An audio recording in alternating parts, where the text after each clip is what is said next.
Soy lo que dejaron. La paz con justicia social. Sí, no solamente en el marco pues, de la coyuntura política actual del país marcada por el proceso de negociación que se desarrolla precisamente en La Habana, Cuba, sino además por la importancia política y social que para el movimiento social colombiano tiene la lucha por la paz con justicia social. En ese marco consideramos que como estudiantes universitarios debemos construir apuestas políticas y organizativas claras que nos permitan responder a la pregunta de cómo la academia, la universidad pública para nuestro caso, aporta la construcción de esa paz a la medida de nuestros sueños. Sí, qué características tendría esa paz y qué tiene que aportarle la Universidad Nacional a la construcción de ella. Sí, teniendo en cuenta además pues, que precisamente en estas que se está desarrollando el Centro de Pensamiento y Seguimiento al Proceso de Paz que se está desarrollando en la Mesa de La Habana. En el marco de ello hemos venido impulsando diferentes iniciativas en el país. Una de ellas, como ya lo decía el compañero Omar, es la Semana por la Paz. ¿Sí? ¿Qué es esta Semana por la Paz? Es la oportunidad que acá en la Universidad Nacional, desde distintas áreas del conocimiento, facultades, departamentos, desde distintas carreras y conocimientos, podamos empezar a preguntarnos las características y las perspectivas que tiene esa paz que queremos construir. En el marco de ello es pues, que en el día de hoy tenemos la charla con el profesor Roberto Regalado, sí, que precisamente ha desarrollado extensos trabajos alrededor del tema de las alternativas políticas de la izquierda latinoamericana, que para el caso de la lucha popular en nuestro país pues está estrechamente vinculado con la necesidad de la paz. Sí, asimismo, el día de mañana se va a desarrollar el Foro Artistas por la Paz, sí, en el cual buscamos preguntarnos cómo también desde la construcción artística y estética, si más allá del arte como nos la venden en los museos, podemos aportar a la construcción desde el arte de la paz con justicia social de la que venía hablando. Y asimismo pues cerrar con un gran foro el día jueves de la próxima semana, en el cual podamos empezar a llenar de contenido esa propuesta de paz. ¿Sí? En ese foro vamos a contar con la participación de profesores expertos en el tema agrario, de participación política, ¿sí? De movimiento social por la paz, de nueva construcción urbana y demás, que nos puedan decir qué elementos debe tener pues, esa paz con justicia social que no solamente pues, está construyendo la mesa de negociación de La Habana, sino que también nuestra tarea pues, llenar de contenido y lucharlo acá desde la construcción de una universidad crítica, creadora y transformadora. Y esa es precisamente pues, la idea del espíritu, Semana por la Paz acá en la Universidad Nacional. Asimismo, el día 2, 3 y 4 de noviembre se desarrollará en la ciudad de Bucaramanga el Festival Nacional de la Juventud, ¿sí? Una iniciativa pues, que se viene construyendo desde hace ya bastantes décadas, sí que es 30 años, que es el Festival Mundial de los Jóvenes y los Estudiantes, ¿sí? Pues que para este año va a ser en la ciudad de Quito, en el mes de diciembre. Sí, pues ya veníamos desde el proceso que se construyó en el Festival Distrital de la Juventud, desarrollado en el mes de septiembre, en el cual empezamos a construir algunos elementos precisamente respecto a este tema. Sí, por eso el Festival Distrital de la Juventud tuvo por nombre Por la Paz y los Derechos, los y las jóvenes parchamos, con la idea de reunir las distintas experiencias de organización y movilización de la juventud bogotana alrededor de la construcción de paz.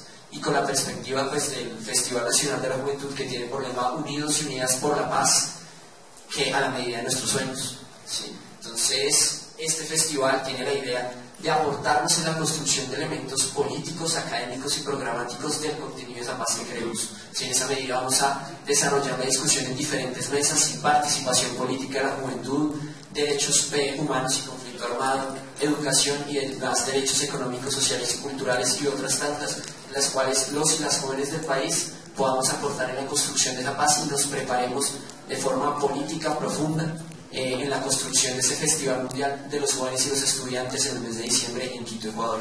¿Sí? Los estamos invitando a sí mismo a que participen de forma activa en el Festival Mundial de la Juventud. Si hay un correo que ya está circulando por medios y seguramente ahorita se los pasaremos para las preinscripciones en vistas de la realización de este festival. Se están desarrollando diferentes gestiones acá desde la Universidad Nacional con el objetivo de tener una participación de estudiantes universitarios de acá, de nuestra universidad, amplia y que nos permita pues sentar nuestra posición respecto a ese tema tan importante. Sí, entonces, en síntesis, y para ya cerrar la palabra al profesor Roberto, La invitación es que todos y todas, no solamente los y las que pudimos participar de este espacio, sino desde cada uno de nuestros escenarios más básicos de construcción académica, ¿sí? Desde nuestras clases, desde la cafetería de nuestro edificio y demás, podamos empezar a pensarnos cómo, como estudiantes universitarios, tenemos una tarea fundamental con las problemáticas que vive nuestro país, como el paro nacional agrario, la movilización indígena que apenas está empezando y muchos otros elementos y conflictos sociales que han venido estallando en nuestro país, tienen que ver no solamente con la construcción de paz, sino tienen que ver con las preguntas que nos debemos hacer como estudiantes, que debemos preguntarle y plantearle a la academia colombiana con el fin precisamente de que ésta se vuelva la conciencia crítica de la nación. Ese escenario en el que podamos aportar en la construcción de soluciones reales a las problemáticas de nuestro país. Yo empecé muy joven a trabajar en lo que es la labor de solidaridad de la Revolución Cubana con partidos, movimientos, organizaciones políticas de América Latina. Yo tenía 18 años, incluso hice la universidad ya como trabajador y trabajé 40 años en el Departamento de Relaciones Internacionales del Partido Comunista de Cuba y hace 3 años que no trabajo ahí, ahora soy docente investigador del Centro de Estudios Hemisféricos y sobre Estados Unidos de la Universidad de La Habana.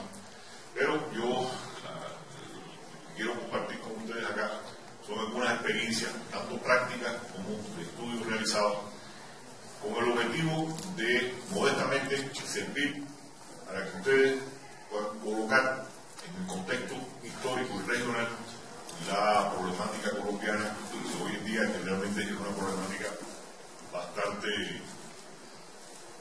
movida. Yo regresé de una misión diplomática a Nicaragua en el año 1988 y asumí en el Partido Comunista de Cuba la sección de análisis de todo lo que es el continente americano. Y 1988 para ustedes es una fecha muy remota, anterior al nacimiento de ustedes, pero es muy importante porque ya en ese momento el mundo y América Latina en particular se encontraba en un momento de cambio.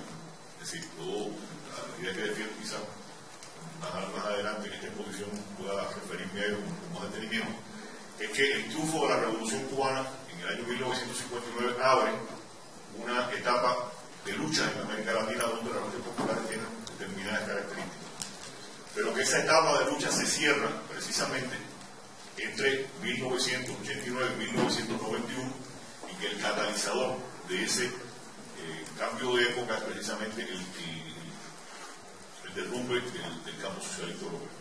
Entonces, eso fue una cosa que a todos y todas nos sorprendió, no tanto que se fuera a derrumbar la Unión Soviética, que ya desde hacía mucho tiempo estaba dando señales de crisis estructural, funcional, de agotamiento histórico, sino las consecuencias que eso tuvo en cuanto a lo que sería el cambio en las condiciones y características de las luchas populares en el mundo en general y en particular en América Latina.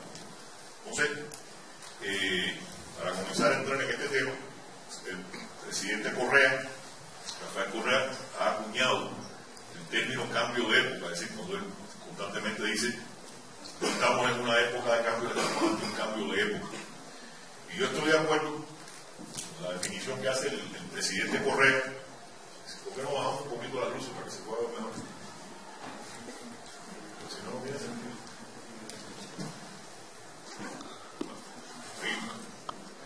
Yo estoy de acuerdo con lo que plantea el presidente Correa, siempre y cuando entendamos que este cambio de época es representado un cambio cualitativo, es decir, de una acumulación de cambios cuantitativos y de pronto se produce un cambio cualitativo, un cambio pero que no implica una ruptura con la historia anterior de la humanidad. La Unión Soviética era un proceso que venía acumulando contradicciones prácticamente desde el triunfo mismo de la Revolución de Octubre, pero hay un momento, a partir de la designación de Mikhail Gorbachev como secretario general del Partido Comunista de la Unión Soviética, cuando él lanza el proceso de reforma conocido como perestroika, glasnost y nueva mentalidad, que en mi opinión es ya el catalizador de la crisis terminal del campo socialista europeo, o sea, el socialismo real, y ese proceso, bueno, después tiene su punto ya de desenlace entre 1989 y 1991, que es cuando se produce la restauración capitalista en Europa Occidental. Aparece el mundo, se termina lo que fue la bipolaridad de posguerra, aparece el mundo bipolar, y se cierra en América Latina la etapa de la historia abierta por el triunfo de la Revolución Cubana, que abarca de 1959 a 1989, 1991. Ahora fíjense todos los acontecimientos que los impactos, el impacto, todos los acontecimientos que son resultados de esta mutación, de este cambio de época. En América, que bueno, la caída del muro de Berlín, que ya el detonante, digamos, el primer acontecimiento del desmoronamiento del bloque europeo oriental de posguerra, la caída del muro de Berlín fue el 11 de noviembre de 1989. Bueno, prácticamente un mes después se produce la invasión de los Estados Unidos a Panamá. En Panamá se secuestran, se llevan el jefe de Estado panameño, el general Manuel Antonio Noriega, no importa las razones por las que le hicieron, sencillamente en el derecho internacional no hay la figura de que una potencia extranjera pueda venir aquí, se encuentra el presidente de la República, por malo, feo, o lo que sea, eso no se hace. Bueno, eso ocurrió apenas un mes después de la caída del muro de Berlín, y ya va dando una idea del impacto que tiene ese cambio en América Latina. Un poquitito después, 26 de febrero de 1990, después de más de 10 años de una guerra contrarrevolucionaria, una política de desgaste por parte del imperialismo norteamericano, y de un proceso de negociaciones que tuvo un desenlace no favorable para los sandinistas, se produce la derrota electoral, entre comillas, pongo entre comillas, porque no fue repetido sencillamente una elección, sino fue toda una guerra de baja intensidad que lo llevó a una elección que sencillamente no podían ganar por las condiciones en las que asistieron. Un tercer elemento, quizás después volvamos a este tema, pero la respuesta que tuvo el imperialismo norteamericano y las oligarquías latinoamericanas al auge de las luchas populares, de las luchas revolucionarias en América Latina en esta etapa, fue implantar estados de seguridad nacional. Parados en la doctrina de la seguridad nacional, había variantes. O sea, en el Cono Sur fueron dictaduras militares de seguridad nacional, en América Central fueron estados contrainsurgentes, donde se ponía un presidente civil, un demócrata cristiano siempre. Entonces ese presidente civil, demócrata cristiano, era la fachada, pero realmente era una dictadura de carácter militar. Y hubo otros países en la región donde se mantuvo el funcionamiento de la democracia burguesa, pero que realmente funcionaba con la lógica de la seguridad nacional. En todo este contexto se produce un sigma, digamos, en todos nosotros, en la izquierda, bueno, qué está pasando, cómo hacemos, cómo reorientamos nuestro trabajo. Y por iniciativa del compañero Fidel Castro y Luis Ignacio Lula da Silva, se convoca a una reunión de la izquierda latinoamericana, una primera reunión de la izquierda latinoamericana que tuvo la característica, por supuesto muchas reuniones de la izquierda latinoamericana, pero esta tuvo la característica de que fue la primera vez que diversas corrientes de la izquierda latinoamericana que estaban peleadas entre sí, bueno, por primera vez confluyen en una mesa y se comienza a hablar y a discutir. Creo que son acontecimientos sin precedentes no solo en América Latina, sino que era la primera vez que todas esas corrientes de la izquierda se sentaban en una mesa y comenzaban a tratar de discutir los problemas. En este contexto se produce la desmovilización de varios movimientos insurgentes colombianos en 1990, 1991, ustedes saben, en el 19, etc. En el año 1992 se producen los acuerdos de paz en El Salvador, los acuerdos de Chapultepec, que en mi opinión personal son un acontecimiento decisivo en el cierre de la etapa histórica abierta por el triunfo de la Revolución Cubana. ¿Por qué lo digo? Porque en ese momento, en El Salvador es un país así. El Salvador es más chiquito probablemente que Bogotá. Un país muy pequeño. No tiene montaña, no tiene gran vegetación. Y ahí, durante 12 años, un movimiento insurgente, 5 organizaciones revolucionarias que se unieron en lo que se llamó Frente Farabundo Martí para la Liberación Nacional, lograron desarrollar una guerra insurgente muy eficiente, muy eficiente. Entonces llega el momento en que ya los salvadoreños se dan cuenta de que a partir del derrumbe de la Unión Soviética no es posible aspirar. Entonces, podían aspirar incluso a llegar a ocupar el gobierno, pero lo que no podían era soportar la la campaña de desestabilización, agresión, hostilidad del imperialismo norteamericano una vez que estuviera en el poder. Y por tanto se decide finalmente por entrar en un proceso de paz, por llevar a buen término un proceso de paz que ya venía caminando desde hace años, y en El Salvador, entonces, en enero de 1992 se firman los acuerdos de Chapultepec. Lo mismo ocurre en Guatemala. El desarrollo del movimiento revolucionario guatemalteco era inferior al de El Salvador. En Guatemala la negociación tiene resultado en diciembre de 1996, se firman los llamados acuerdos de Nueva York, y también, bueno, son dos fuerzas insurgentes que se convierten en partidos políticos, y la idea es que el acumulado político-militar que ambas traen, a través de este proceso de paz, lo convierten en acumulado político electoral. Comienzan a funcionar como fuerzas electorales. Y en este mismo momento, bueno, la izquierda latinoamericana comienza a ocupar espacios institucionales mediante la lucha electoral. O sea, empiezan a elegirse alcaldes y alcaldesas de izquierda, diputados y diputadas de izquierda, etc.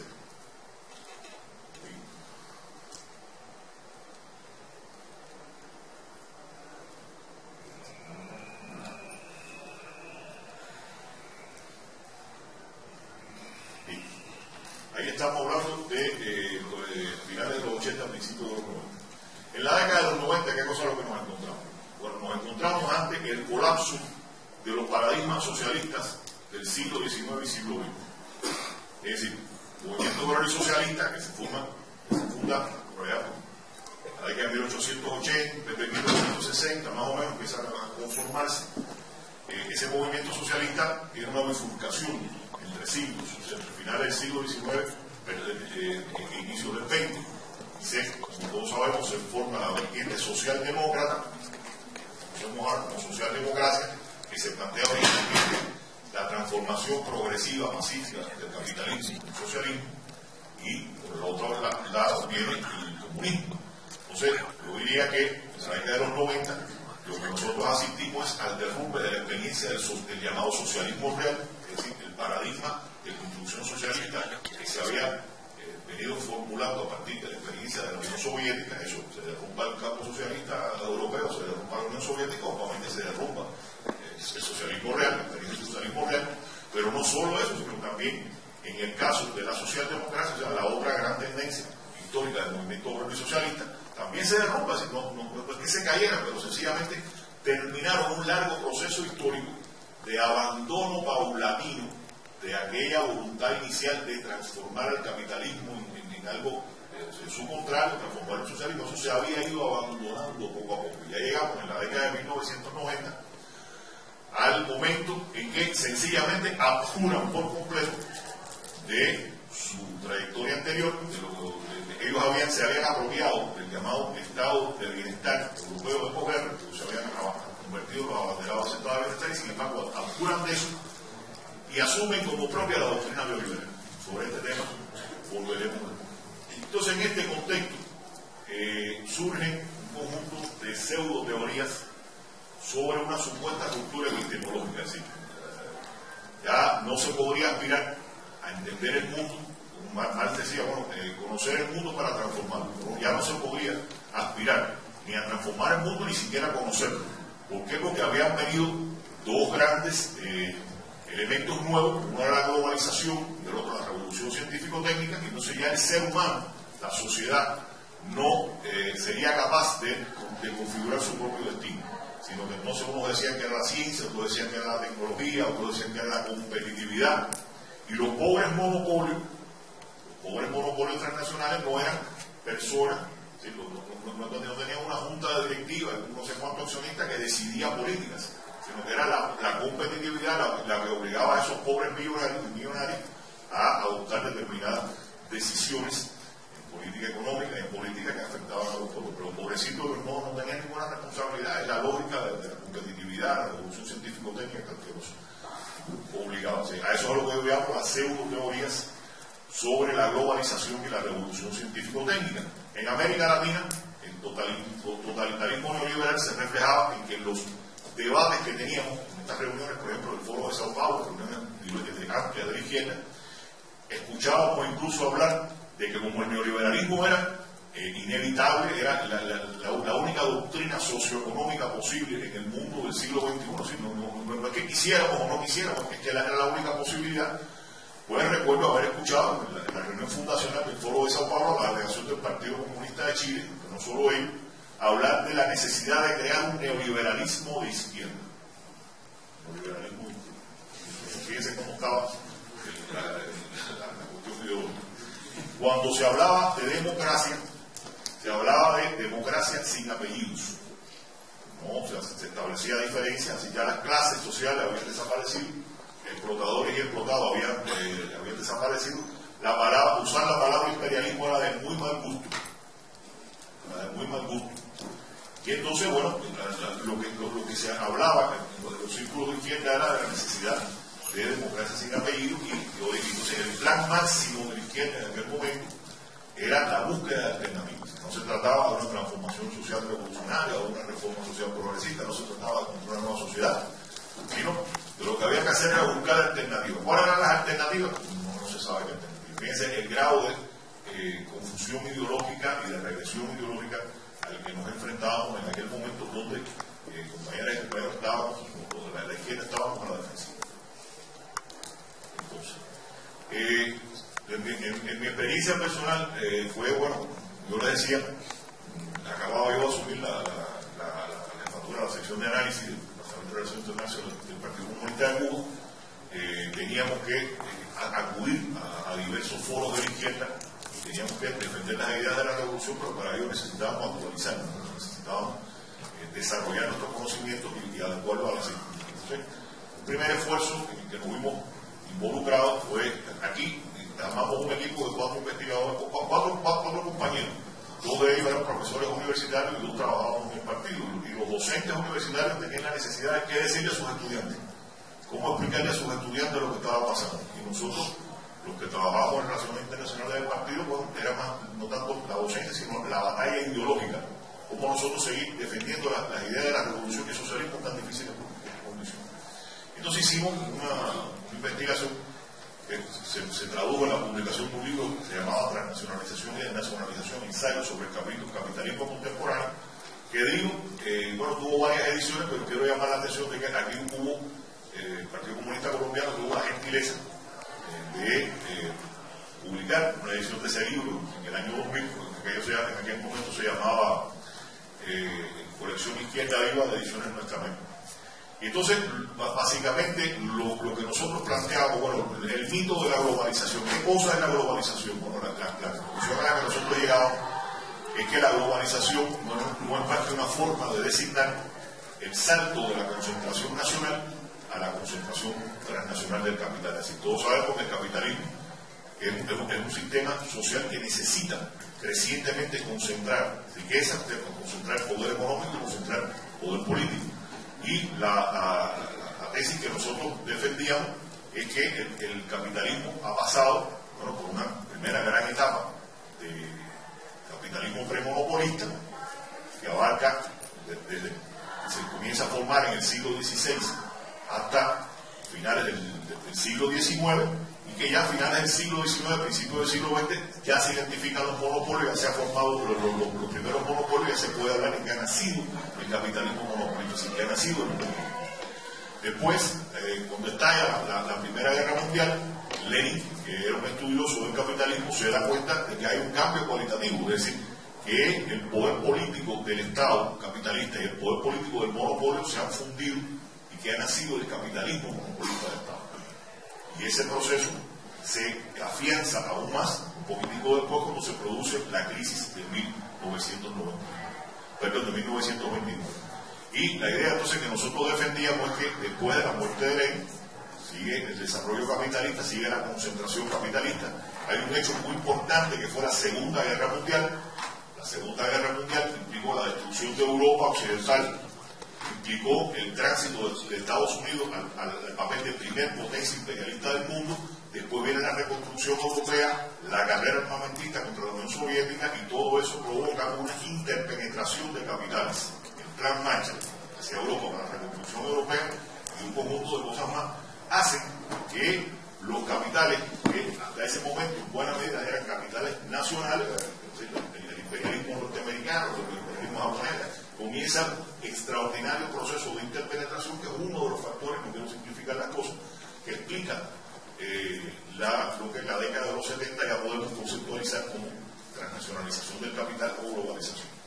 Y en este mismo sentido, bueno, aquel otro gran dios mitológico frente al que no podíamos hacer nada, como nosotros nos lo explicábamos, nos lo explicábamos precisamente como eso, como que la reconstrucción de Europa Occidental y la carrera armamentista habían provocado un extraordinario desarrollo, un intenso desarrollo de las fuerzas productivas del capital. Pero que eso no había sido en última instancia una cosa positiva, un elemento positivo, pero eso había provocado en la década de 1970 una sobresaturación de los mercados centrales, del mercado norteamericano, del mercado europeo, del mercado japonés, y ahí comienza la agudización de la crisis del capitalismo, y ahí es a partir de cuando se vuelven a mirar hacia el sur una avalancha de mercancías invendibles, una avalancha de créditos, y eso es lo que provoca posteriormente la crisis de la deuda externa en 1982 y todos los desajustes que hasta hoy vienen enfrentando el capitalismo. Entonces, en este libro nosotros, bueno, reseñábamos la erosión yo creo que es un tema importante, reseñamos la erosión del poderío del imperialismo norteamericano a partir de la década de 1960. Analizamos las pugnas en los círculos de poder sobre cómo enfrentarlo y había dos teorías. Bueno, los Estados Unidos tienen que reconocer los límites de su poder y tienen que llegar a un entendimiento con los enemigos, o sea, con la Unión Soviética y con China, y tienen que tener una política más de igual a igual con los aliados, y tiene que tener una política menos agresiva hacia el tercer mundo. Esa era una escuela de pensamiento. Y había otra escuela de pensamiento que decía, no, nosotros seguimos siendo la primera potencia militar. Por tanto, ese poder militar lo tenemos que utilizar para restablecer nuestra superioridad política y económica. Y esa es la tendencia que predomina durante la presidencia de Ronald Reagan, y todo lo que estamos viendo hoy en los Estados Unidos, inclusive toda esta crisis de que si la deuda, que si el presupuesto, toda esta cuestión no es más que lo que hicieron fue ponerle la tapa a la olla de presión, resolvieron, entre comillas, el problema durante un tiempo, y hoy aquellas contradicciones que quizás una política un poco más inteligente, más largoplacista, les hubieran permitido, no resolver, pero por lo menos conjurar durante cierto tiempo, les están reventando la cara.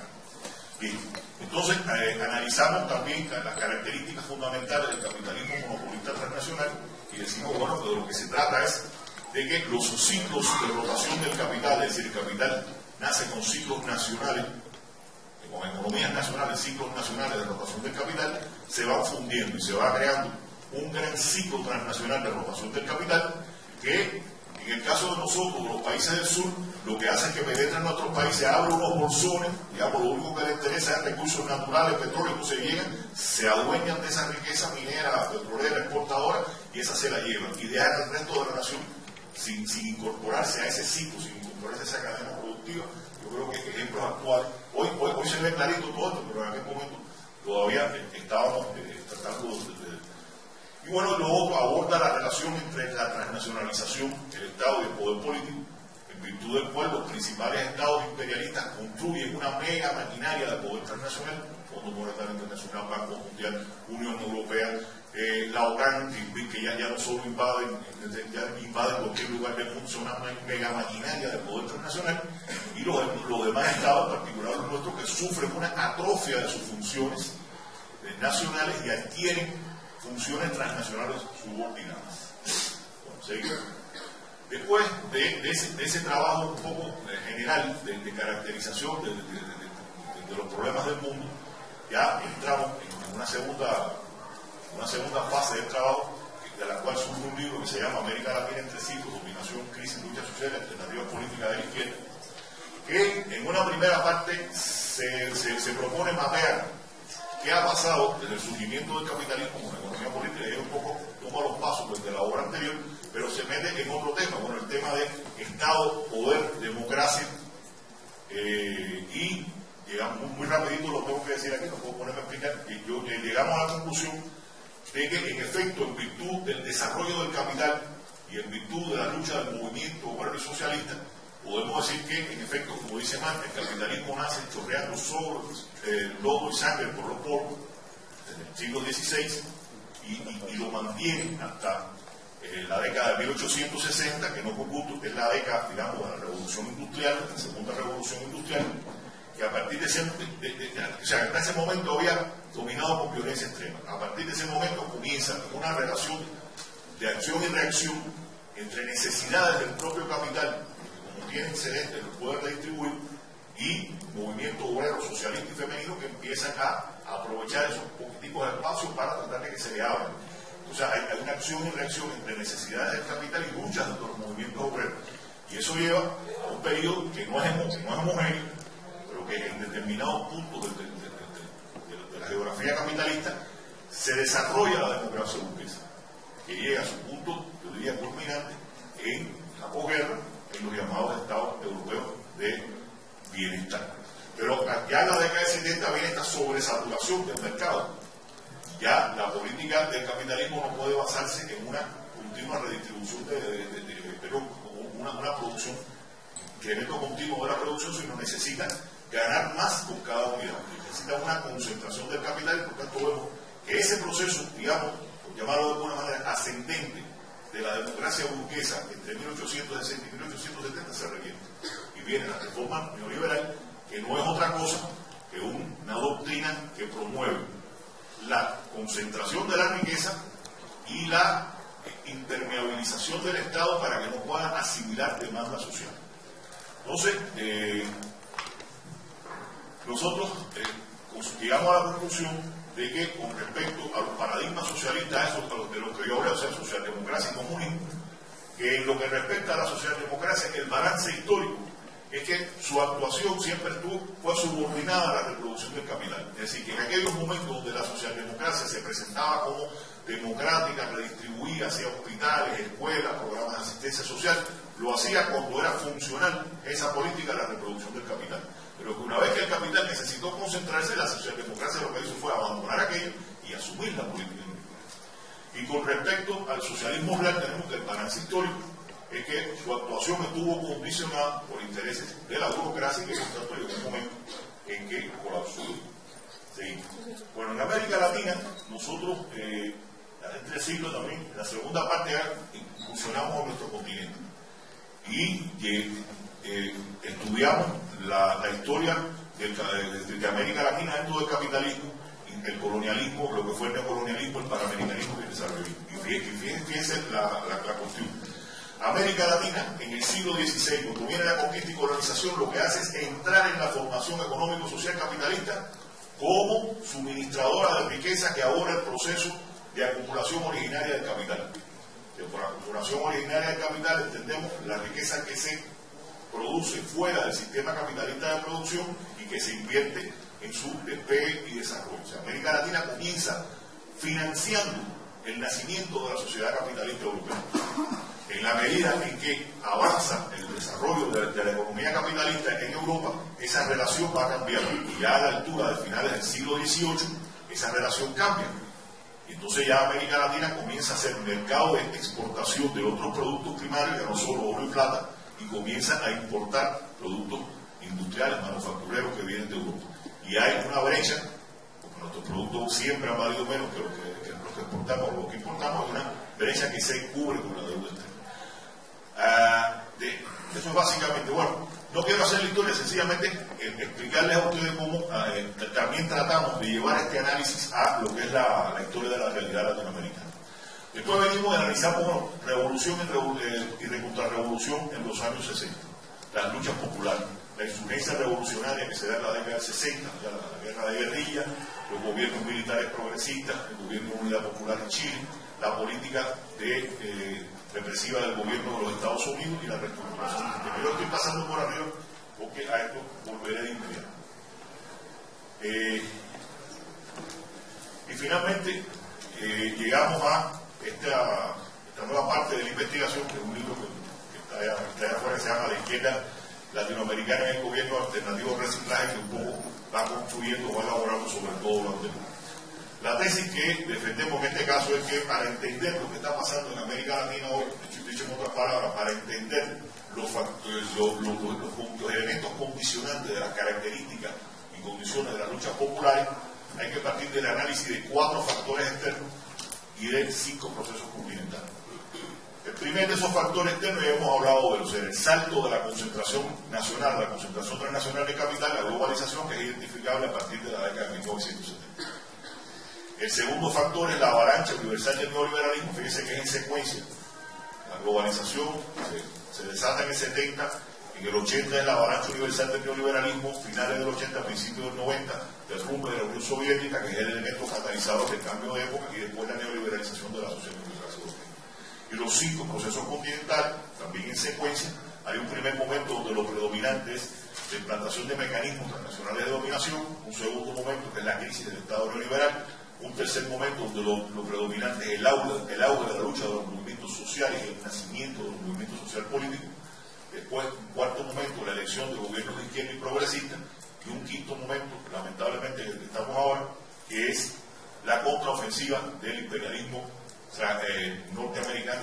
La concentración transnacional del capital modifica el lugar que ocupaba América Latina en la división internacional del trabajo. Cambia la estructura social de la región y, por tanto, las condiciones en que la izquierda y las fuerzas de izquierda y progresistas formulan sus objetivos, estrategias y tácticas. Por ejemplo, en 1952 hubo en Bolivia una revolución, la revolución boliviana. En 1952 lo principal de la economía boliviana era la exportación de minerales. El sindicalismo era lo predominante. Incluso los partidos políticos, para hacer su función, tenían que meterse dentro de los sindicatos, meterse dentro de la Confederación Obrera Boliviana, y así es como ellos lograban hacer política. Entonces, ¿qué quiero decir? Bueno, la exportación de mineral, importancia del proletariado, del sindicalismo minero, y ellos tienen un papel protagónico en lo que fue la revolución de 52, que tuvo sus características. En virtud de todos estos cambios, ya hoy la situación en Bolivia es distinta. Ya hoy lo predominante no es la minería. El sujeto social predominante no es el obrero minero. Lo predominante es el indígena campesino, la economía agrícola, en lo que a Bolivia respecta a la exportación de gas, en lo que a relación internacional respecta.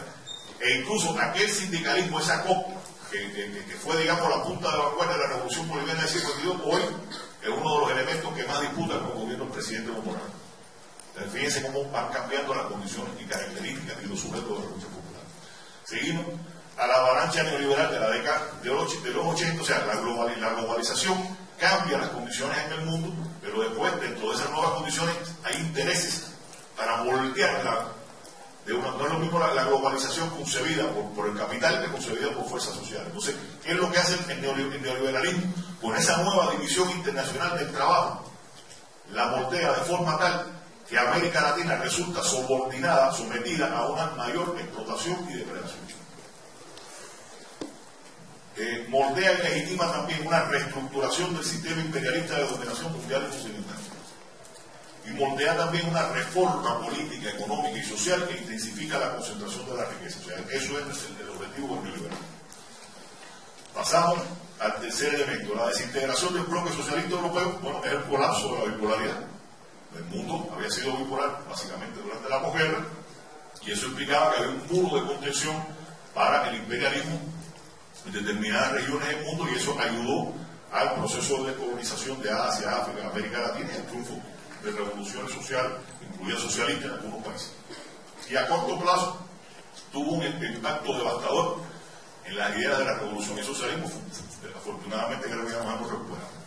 Y el tercer elemento, la neoliberalización de la socialdemocracia europea, que ocurre en la segunda mitad de la década de los 90, que lo que hace es reciclar el neoliberalismo. El neoliberalismo ya había perdido credibilidad, que la tuvo al principio. Ya había perdido credibilidad. Entonces, ¿qué hacen ellos? Lo envuelven como una presentación light y nos lo devuelven como una política que es asimilable. Los procesos internos. Bueno, la reconstrucción del sistema de dominación continental del imperialismo norteamericano es el elemento predominante en el 99 y 93. Tiene tres pilares. El pilar político es la imposición de la democracia neoliberal regida por mecanismos transnacionales de sanción y de infracción. Es decir, ¿qué cosa es la democracia neoliberal? Bueno, es un sistema, una variante de la democracia burguesa en la cual se respeta más que bien la forma, pero cada vez el impacto que tiene la ciudadanía a través de su voto, a través de su participación en la campaña electoral, tiene menos que ver con el resultado de la gestión de gobierno. O sea, ya Bueno, yo recuerdo al profesor Semelman, que era un chileno residente en México, que acaba de fallecer, que hablaba de la alternabilidad dentro del proyecto. Si hay un proyecto neoliberal y está aquí, y ese es incambiable, porque va a votar cuando hay elecciones. Y pueden ganar este candidato o este otro candidato, este partido o este otro partido, pero todos tienen que ser neoliberal. Esa es la democracia.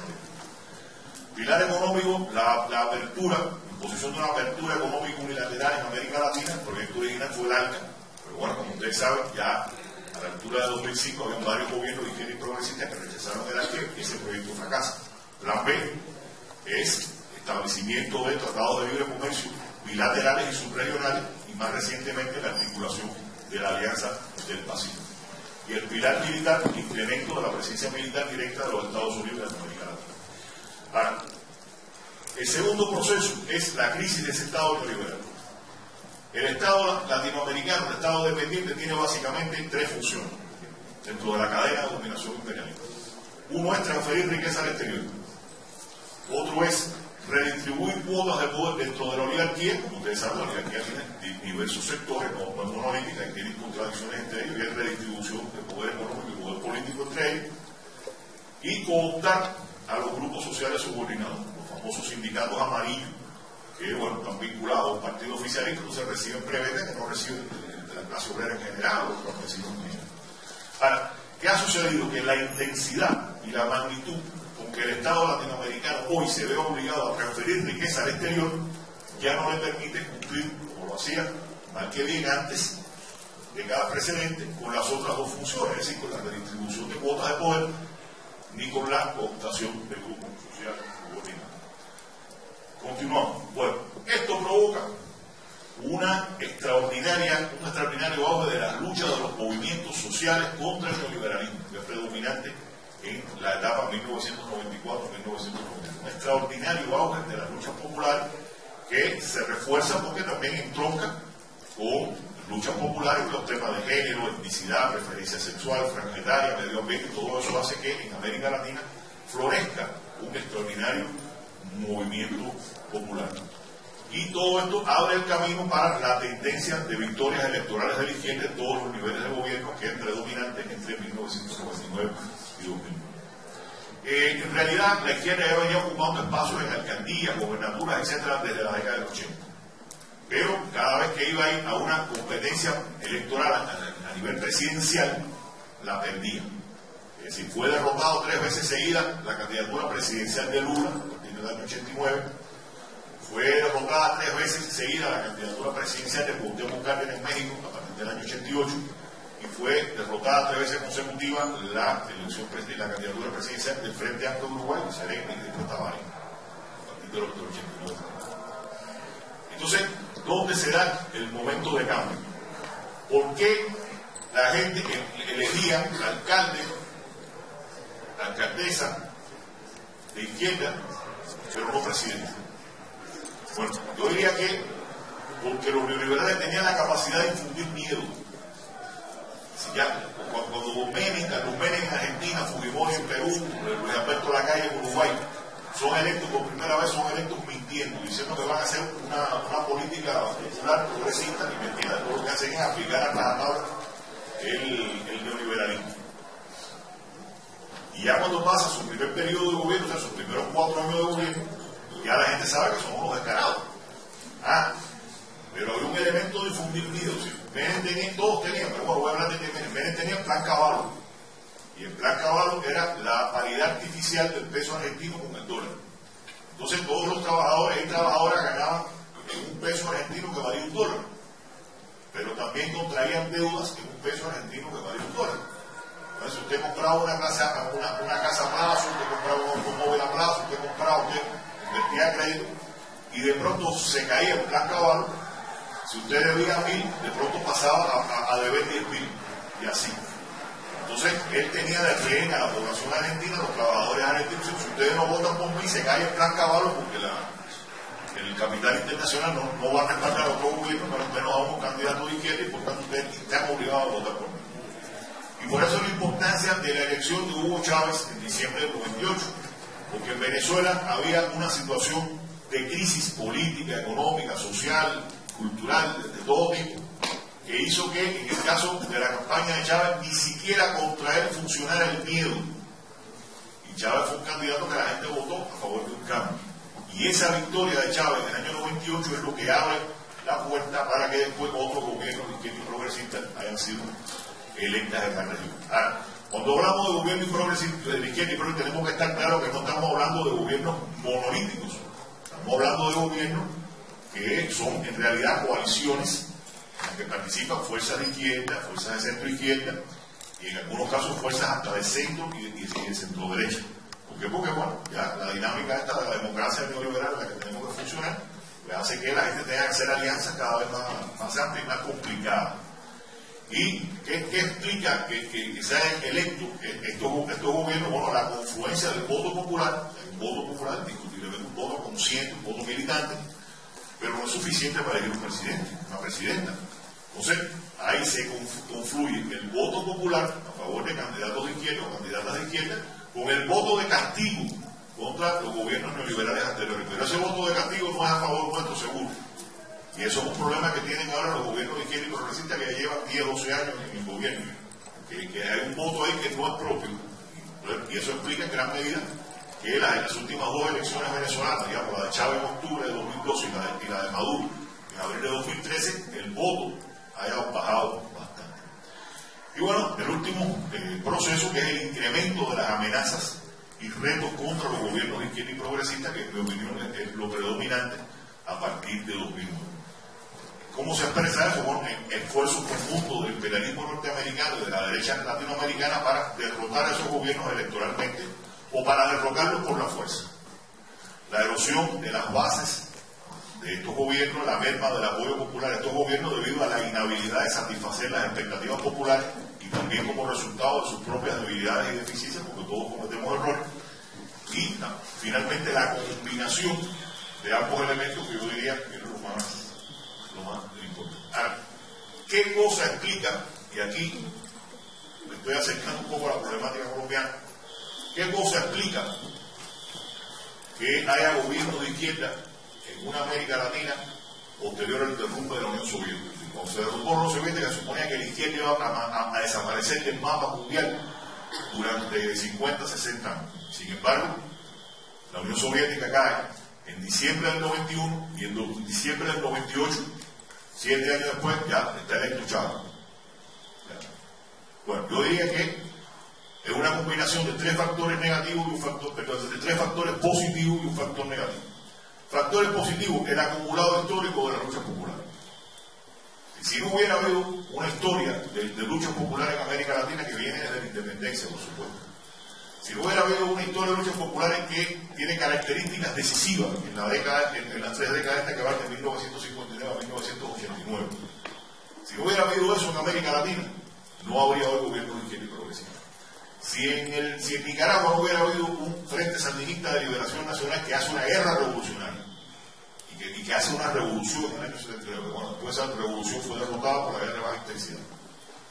Pero el hecho de que hubiera ese Frente Sandinista, esa guerra revolucionaria y ese gobierno revolucionario es lo que permite que muchos años después haya elecciones en Centroamérica en las que el propio Frente Sandinista pueda regresar al gobierno mediante la votación popular.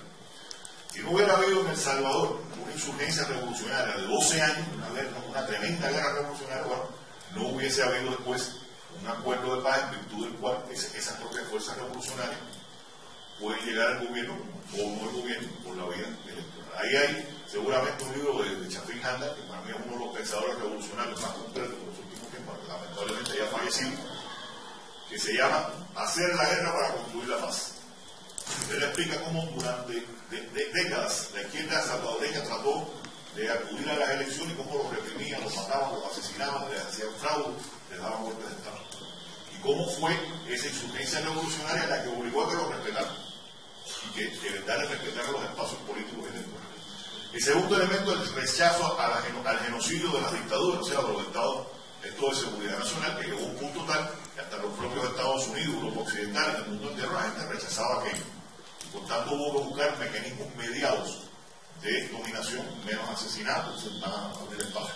Y aquí un tema muy importante porque tiene que ver con ustedes, que es el aumento de la participación electoral en este caso como resultado de aquel auge de la lucha de los movimientos sociales, movimiento estudiantil, movimiento campesino, movimiento obrero, movimiento afro, todos esos movimientos como resultado del auge de esa lucha. Yo quiero decirles una cosa, miren, en los años 70 hubo una cosa, fue un documento, un documento muy importante de política imperialista, que se llamó el informe de la Comisión Trilateral. De acuerdo con la teoría esa de la conspiración, la Comisión Trilateral era la que gobernaba el mundo. La Comisión Trilateral era banqueros e intelectuales imperialistas de Estados Unidos, de Europa Occidental y de América. Y hacen un informe, y el informe de Estados Unidos lo hace un señor que se llamaba el profesor Samuel Huntington. Entonces la conclusión principal a la que llega Huntington es que hay demasiada democracia. Hay que restringir la democracia. Porque todo el mundo quiere, no puede ser. Entonces, Huntington dice una cosa que es la piedra. Dice, para que funcione la democracia, hace falta que una parte de la población no ejerza sus derechos democráticos. Pero, para que funcione la democracia, por supuesto, la democracia burguesa, hace falta que una parte importante de la población no vote, no se organice políticamente y no conciba a la lucha electoral como una forma de lucha para reivindicar causas populares. Pero ¿qué ha pasado en América Latina? Bueno, en América Latina pasaba que mucha gente no participaba de la lucha, o sencillamente los espacios de participación estaban restringidos, como en el caso de El Salvador. Pero ¿qué pasa ahora? Bueno, miren, que los indios bolivianos votan, no votaban, o si votaban, los que votaban los llevaban el patroncito de la mano y le decían que votar por don fulano. Entonces ahora los indios están votando, los pueblos están votando, entonces eso es un elemento importante. Y entonces el elemento negativo, son los tres positivos, el elemento negativo es que el imperialismo ya no necesita, para garantizar su dominación, considera que ya no necesita imponer a una persona en específico, si no necesita darle el golpe de Estado a Allende para poner a Pinochet, sino que él considera que a través de fondos monetarios, Banco Mundial, todo ese tipo de acuerdos económicos, ALCA, TLC, la Alianza del Pacífico, ya quien quiera que llegue al gobierno en un país que pertenezca al TLC, a la Alianza del Pacífico, puede ser quien sea, pero está amarrado y por tanto puede ser incluso una persona progresista o de izquierda, pero ya llegó en condiciones en las cuales no puede zafarse de eso. Es un poco la apuesta que hace al imperialismo, que realmente es un factor que influye. Entonces, yo creo que ya me estoy extendiendo demasiado. Le voy a pasar por arriba esto. Si alguien quiere hablar sobre un gobierno de izquierda latinoamericano, que sea de Bolivia, que sea de Venezuela, bueno, aquí está. Yo la verdad que me lo voy a pasar. Entonces, bueno, finalmente, yo empecé hablando de ustedes del desconcierto que teníamos en aquella época y cómo no entendíamos lo que estaba pasando. Yo diría que hemos pasado de 89-90 para acá por cuatro momentos. Un primer momento en que predomina el desconcierto entre las fuerzas de izquierda y la erosión de la credibilidad de las ideas de la revolución y socialismo. Y predomina también la división entre lo político y lo social. Supuestamente la lucha social es una cosa, la lucha política es otra. El movimiento social es una cosa, la fuerza política es otra, y hay rivalidad, negación, incluso ataques entre los movimientos sociales y fuerzas políticas de izquierda. No estoy hablando de política en general. Un segundo momento donde predomina la crítica al neoliberalismo, pero con incertidumbres. Si ya sabemos que el neoliberalismo es malo, que el capitalismo es malo, pero ¿qué hacemos? Entonces esa es la etapa de la que yo hablaba, de si la democracia sin apellido, de que la búsqueda alternativa, cómo construimos una sociedad latinoamericana socialista. ¿A qué cosa es socialismo latinoamericano? Bueno, es otra cosa, pero una alternativa en el sentido general. Tercer momento, se inicia el debate sobre el socialismo del siglo XXI. Pero originalmente, la gente que lo promovía, entre ellos la alemana de Heinz Dietrich, lo saca como una cosa que pretende negar todo lo anterior, que pretende negar a Marx, que pretende negar el fundamento marxista del socialismo. Y decir, no, eso es ahora, esto es otra cosa. Ahora hay un científico alemán que se llama Arno Peters que descubrió una nueva cosa de la ley del valor. Entonces el tipo, aquel error garrafal que cometimos, porque por supuesto que yo estoy incluido, de pensar que el marxismo era una dogma y que tal como se había hecho en Moscú en 1917 había que hacerlo ahora. O sea, tratar de dar un paquete ya terminado, un molde hecho. Entonces, Dietrich lo que nos quería dar era otro. Ya el molde no es el del siglo XX, el molde es el mío ahora y ustedes todos tienen que seguir la doctrina económica de Arno Pérez. Pero bueno, afortunadamente, Hugo Chávez asume el concepto, no por supuesto la idea de Dietrich, pero asume el concepto del socialismo del siglo XXI. La revolución bolivariana tiene un impresionante peso y repercusión en todo el mundo, en toda América Latina. Entonces eso abre el espacio. Ahora, yo diría que es lo que estamos hoy. Hoy estamos en un momento en que ya es usual escuchar hablar de la necesidad de sí tener en cuenta los problemas fundamentales de la economía capitalista, que planteó Marx, pero que hay que tener en cuenta el tema de género, el tema de afro, el tema de LGBT, todas esas cuestiones. Ya hoy sabemos que la matriz para un paradigma emancipatorio nuevo en el siglo XXI es una matriz múltiple. Una matriz múltiple que, en mi opinión, tiene que partir del marxismo, ¿no? Pero que no solo está con el pensamiento marxista. Ahora, ¿cuál es el problema?